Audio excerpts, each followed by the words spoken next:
ঈদের দিন আল্লাহ তাআলা ফেরেশতাদেরকে জিজ্ঞাসা করে, ফেরেশতারা বলো তো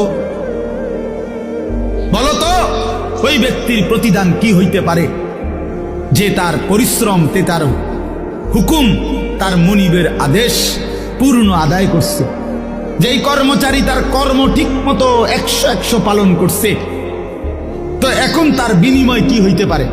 ফেরেশতাদেরকে আল্লাহ বলবে ঈদের দিন, ফেরেশতারা বলবে মাওলা, তো এটার বিনিময়তে এটাই ওয়াফা আজরাহু, তার বিনিময় তাকে পূর্ণ দিবেন, পারিশ্রমিক পূর্ণ দিবেন, কারণ সে তার কর্ম পুরা করছে, অতএব পারিশ্রমিকও তো কি দিতে হবে? পুরা দিবেন, এটাই তো যুক্তির কথা। তো আল্লাহ তাআলা তখন বলবেন, ফেরেশতারা তোমরা সাক্ষী থাকো, আমার ইজ্জতের কসম, আমার জালালের কসম, আমি আল্লাহর বড়ত্বের কসম, আমার শ্রেষ্ঠত্বের কসম, আমার এই বান্দাগুলো একটি মাস রমজানে আমার হুকুম পূর্ণ আদায় করছে, আমার আদেশের হক আদায় করছে, রমজানের হক আদায় করছে।